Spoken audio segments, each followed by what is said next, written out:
The following is an OPB original series. Oregon Experience is a production of OPB in partnership with the Oregon Historical Society.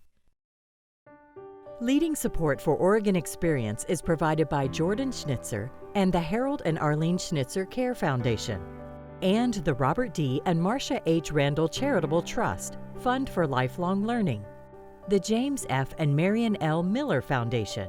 Major support provided by Clark Foundation, George and Janet Bolt.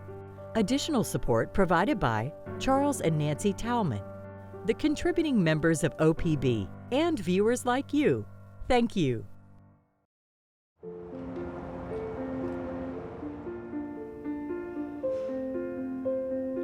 Almost every community had something like that.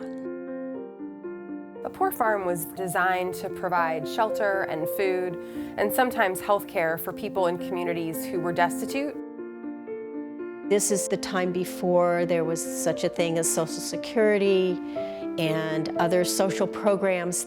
Anyone who could not support themselves, anyone who didn't have a reliable paycheck, anyone who was possibly in a transient labor situation, and the county would then refer them to one of these houses.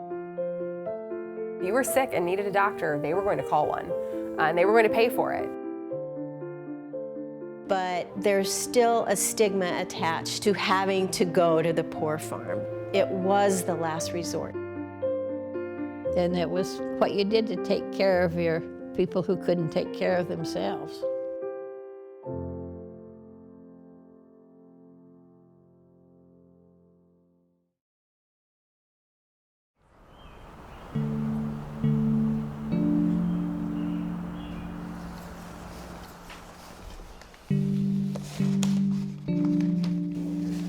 We just discovered this a couple of weeks ago.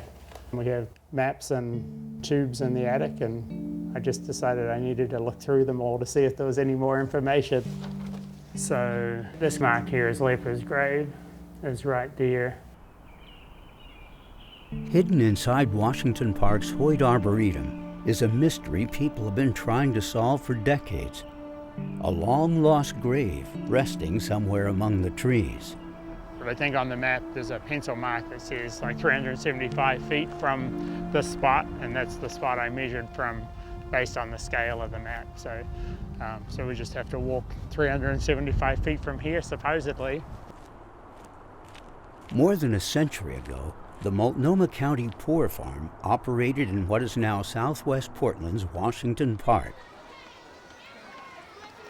The actual poor farm itself, you know, it had a much bigger footprint where the zoo is. And the World Forestry Center area, where the main center for the park is, where the actual poor farm buildings were.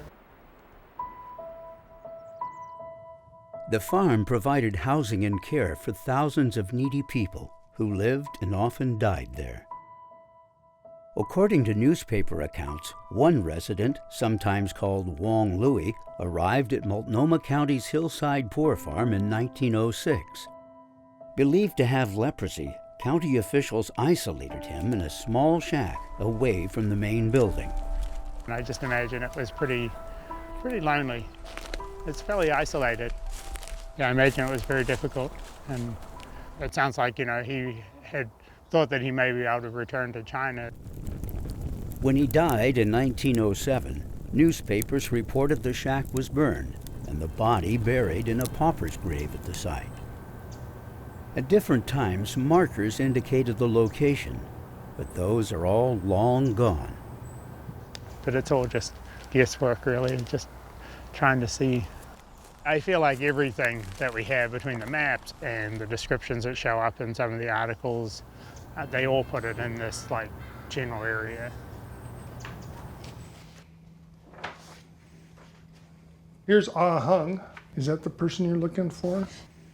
The Multnomah County Archives houses some of the rare records for the Hillside Poor Farm, which operated from 1868 to 1911. Wong Louie doesn't appear to show up on any of the official documents. Surprisingly little is known about what was once the state's largest poor farm. There's really not much to document. 40 years of pretty important existence.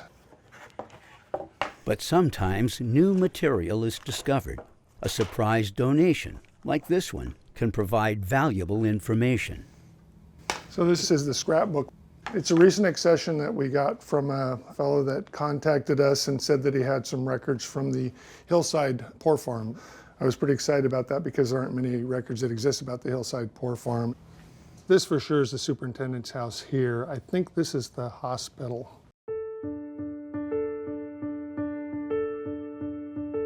Multnomah County's Hillside Poor Farm was just one of thousands of relief institutions that once dotted the nation. Known as poor farms, county hospitals, and county homes, they were a refuge for the needy in a time of few social safety nets. Unless you had community support or a certain amount of wealth, it was very easy to end up in a situation of destitution during this period of time. Poor farms developed as a kind of American evolution on a British system. Please, sir, I want some more. Blimey, he wants more. I think when we look at the early 19th century, when a lot of poor farms are being developed and built for the first time, there is belief that people who live there have done something wrong. But I think the way that society viewed poor farms changed over time. People are starting to recognize that sometimes you can end up poor or sick or alone and vulnerable through nothing that you did. In the 1840s, the region's first non-native settlers and fur trappers set up early laws requiring counties to care for their poor. In the West, in Oregon, it was very unorganized at first, but it started right away, just like schools did. Education was important, and taking care of people who couldn't take care of themselves was also important.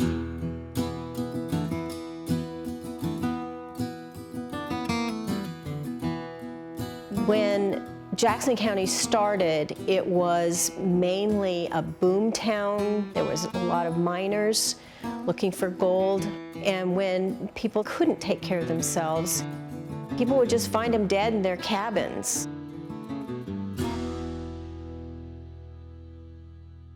Before there was even a state, local governments paid doctors to care for the needy.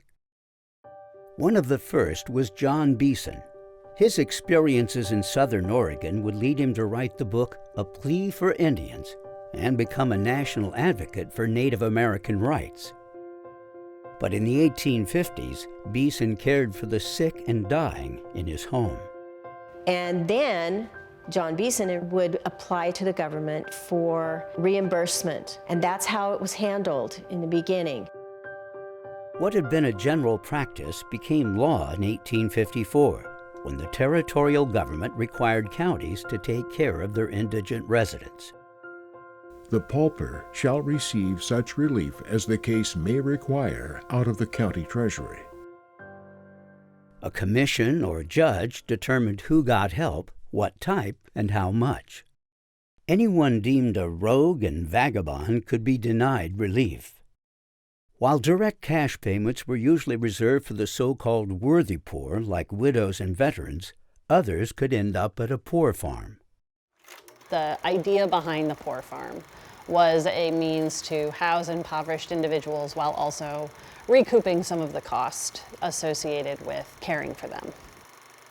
Sometimes counties built the facilities on working farmland and hired a superintendent to run them. Those people in charge could make or break the experience. They could be the difference between cleanliness and filth, between good meals and terrible meals, between sometimes physical mistreatment and compassionate care. So it really did matter. It mattered who you had in charge there, not just for the finances, but also for the care of the residents. Other times it was cheaper for the county to pay local families to open their homes and be reimbursed for any care they provided. It was still called a poor farm, or sometimes a county home, and the residents were often known as inmates. The main caretaker would be a farmer, and he'd have his wife doing the feeding and taking care and all of those things. You could certainly have people who were caring for a number of individuals that was comfortable to them in their household, or you could have people who were looking to make the most amount of money from the county, taking in more people than they could reasonably afford to feed and clothe and shelter. In the 1890s, Jackson County's poor farm caretaker made $4.50 a week per person. A report described the house as small, old, and utterly unsuited for its purpose. The beds are narrow wooden bunks with straw mattresses. The bedding was not clean, and the beds looked far from comfortable. Residents reportedly got all the tobacco they wanted and were listed as satisfied with their care. But it's impossible to know what residents really thought. There are almost no personal accounts from the residents themselves and very few images. We lose a little bit of the narrative thread from people who lived there but maybe didn't want to talk about it. They didn't want their families to know they had been there. They didn't want to think about why they ended up there for a short period of time. And then some people who lived in poor farms didn't have any family connections at all. So there's no one to remember that person. There's no one to kind of remember why that person lived there or that they were there in the first place. The Southern Oregon Historical Society in Medford is one of the few repositories of rare poor farm records going back decades. These are handwritten registers that give the name of the person, their relatives, if they have any, their age, their complaint. Gus Newbury ended up being the superintendent of schools, and he became a representative for Jackson County. He was a big deal, very handsome man, very dapper. He ended up at the poor farm. This is Sebastian Schumpf. He was from France. His occupation is a wood turner, and his complaint was a broken arm. Poor farms took in everyone, from unwed mothers and abandoned children to seasonal workers, and anyone too sick or injured to care for themselves, including those with disabilities and the mentally ill. It was mostly old people and white men, but there are, from the records, Chinese, there are blacks, there are young people, a widow with 4 kids who are there temporarily. They just have nowhere else to go. Most relief institutions are long gone, but a few remnants exist, giving clues to what life was like for residents. That area down there was the actual farm part of this poor farm. They had orchards and gardens, and the inmates who had been miners in the gold rush days actually would go down to Bear Creek and pan for gold, just because that's all they knew how to do. I don't know if they ever found any, but they kept going every day. According to an 1892 report, all but 3 counties provided some type of relief.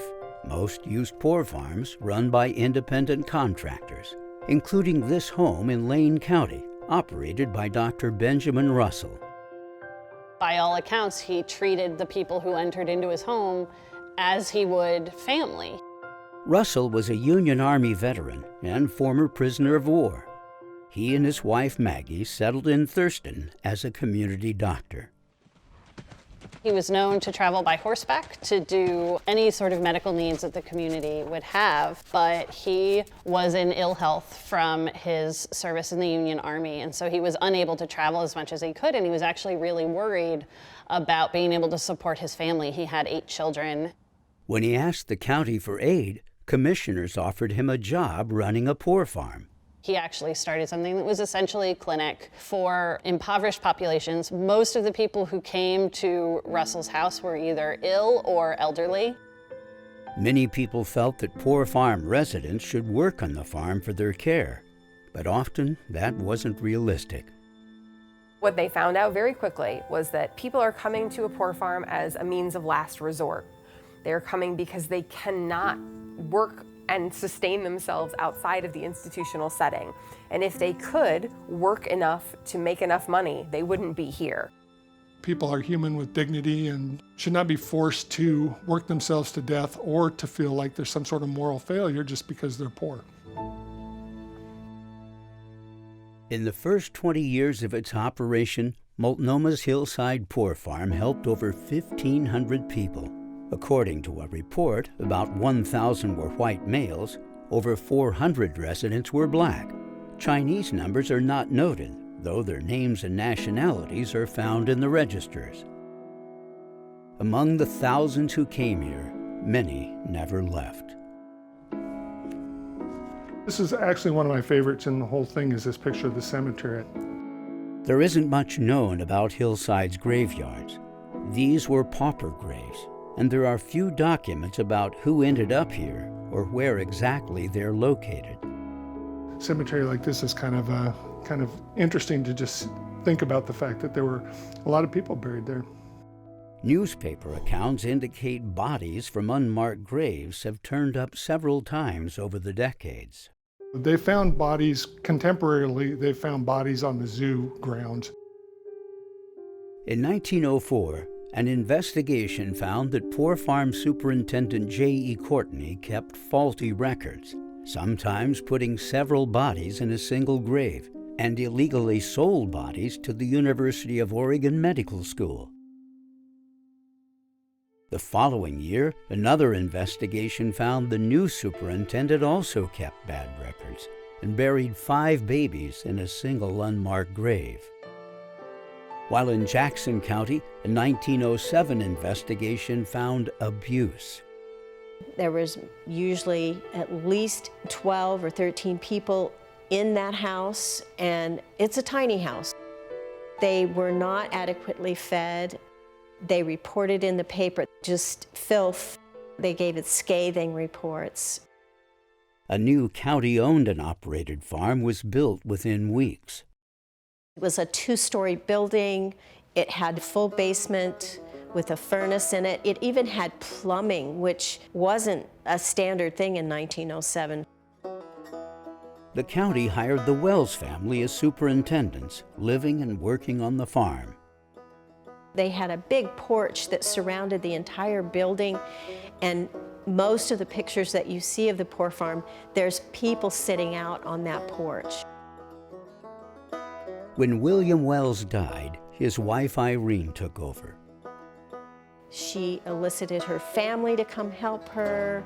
She had hired women. She used the women who came to the poor farm to help cook and do the laundry. Some people wrote in the paper, "They're hardly poor out there. They get better fed than I do." By the turn of the century, Oregon lawmakers saw large institutions as a more cost-effective way to take care of society's most vulnerable residents. At this point, you're kind of leaving the era where it was individualized care provided by a person and moving into this really institutionalized facility to essentially just contain poor populations. In 1911, Multnomah County closed Hillside Poor Farm in southwest Portland. Eventually, that land would become Washington Park.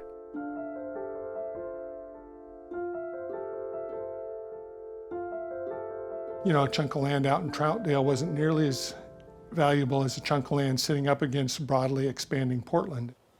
Over 200 residents moved to their new home in Troutdale.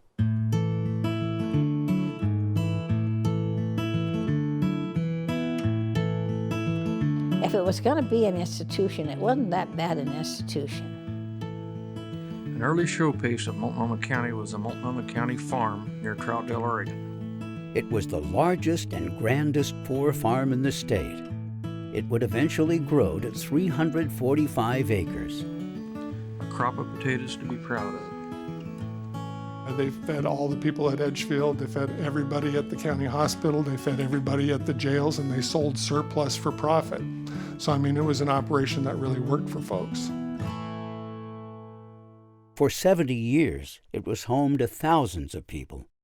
One of the most famous residents may have been Frankie Baker. Frankie and Johnny was sweethearts. They had a quarrel one day. Johnny The song Frankie and Johnny has been attributed to her life. In 1899 in St. Louis, she fatally shot her abusive boyfriend. She was acquitted of murder and eventually ended up in Portland, where she operated a shoe shine business for 14 years and tried to live down the notoriety. was a man, and he was doing all wrong. In 1935, she sued over the Mae West Cary Grant movie, She'd Done Him Wrong, which featured the ballad. But she never made any money off the songs, films, or stories about her life. Frankie ended up at the Multnomah Poor Farm and later died at the Eastern State Hospital. The county relief system began to change with the Great Depression. There are a lot of people coming to the Poor Farm for the first time before some of those New Deal programs kick into gear. Counties couldn't keep up with the growing needs. In Oregon, a state relief committee formed to help overwhelmed counties. Still, people everywhere struggled. The Great Depression left millions of able and willing Americans bewildered and jobless. In 1933, the federal government came to the help of local agencies which had fought a courageous but losing fight against the growing need for relief. The New Deal set in place a series of laws to address poverty. It shifts the source of who supports the poor and how that process works. It moves the burden of expense to the states and the federal government for the very first time.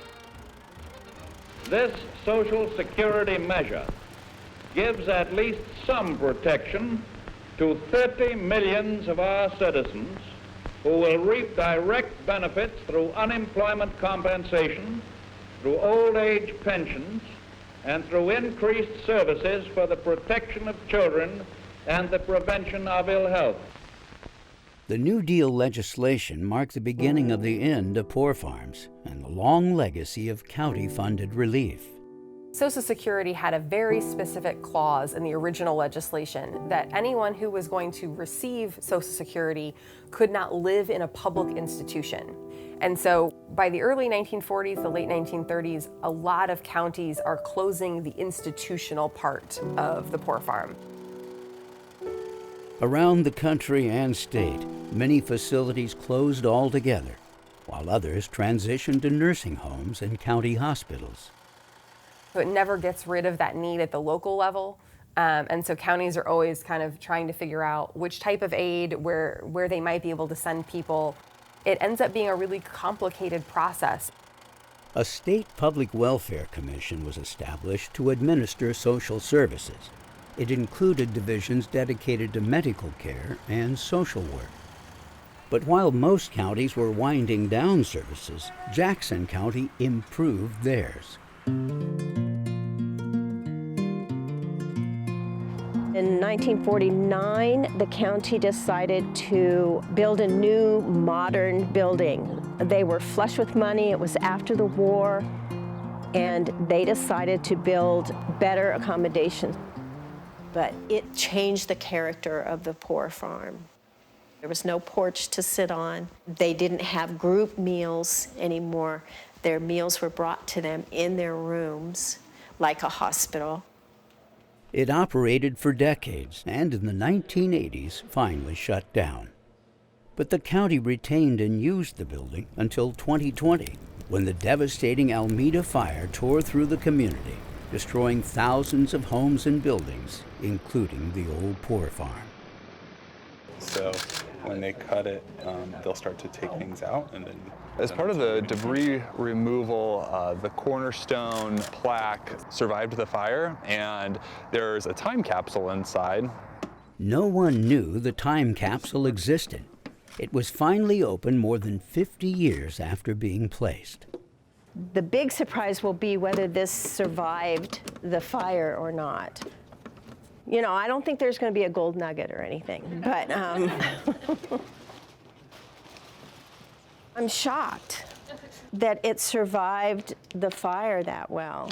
This is a return envelope from the Jackson County Court, and it says this contains a ballot calling for special levy to construct the Jackson County farm home, of which this cornerstone is part of. The time capsule also included a letter from a county commissioner who supported updating the poor farm. I'm very glad to see the completion of this new building to replace the old wooden one. We hope it will be the means of helping many who are in need of assistance. May it serve the public well until something newer and better is needed and built. The commissioner's grandchildren happened to be in attendance for the opening and had no idea the letter existed. He was very community-minded, it sounded he like. was extremely community-minded. I remember taking things to people because we had cows, we had sheep, we had chickens, we had a huge garden. And I remember we boxed things up and take them. But you never made a show up. You knew who needed something. A lot of memories. That's right.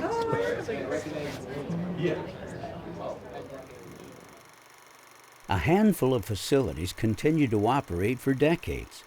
In the 1960s, Multnomah County's poor farm transitioned to a nursing home and was renamed Edgefield Manor, the first in Oregon to offer physical rehabilitation services. But with fewer and fewer residents, it became too expensive. In 1975, the county ordered it to wind down services. They wanted to tear it down. We began to look at the building, began to look at the people that were here.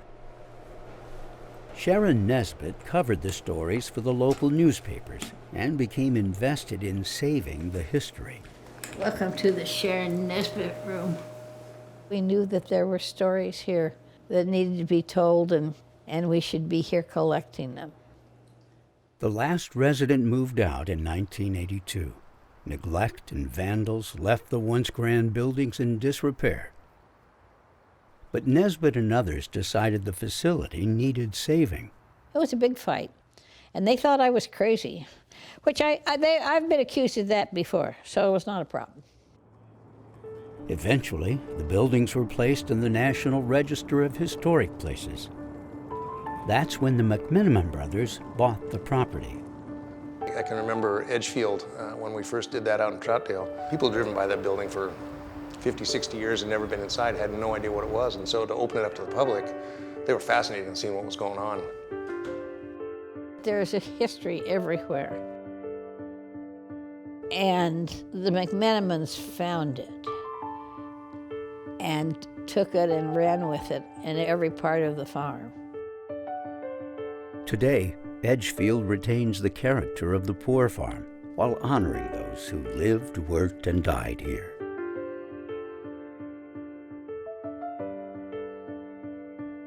Lucky was the one who sat out by the gate out there by the highway and waved at people. They named the bar after him. I think the most important thing to remember is that these individuals are just as much a member of your community as someone who has a job, has a family here. It did become a home for a lot of people. They relied on it, they got comfortable there, they didn't have anywhere else to go, they didn't have anyone else to rely on. It was a good way to give them dignity and a place to call home.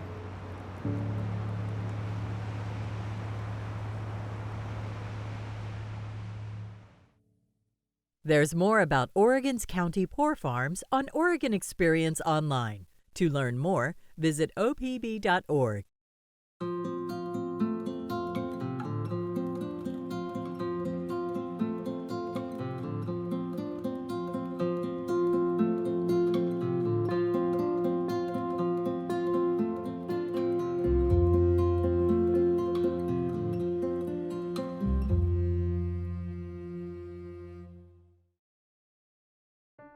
Leading support for Oregon Experience is provided by Jordan Schnitzer and the Harold and Arlene Schnitzer Care Foundation, and the Robert D. and Marcia H. Randall Charitable Trust, Fund for Lifelong Learning, the James F. and Marion L. Miller Foundation, Major support provided by Clark Foundation, George and Janet Bolt. Additional support provided by Charles and Nancy Tauman, the contributing members of OPB, and viewers like you. Thank you.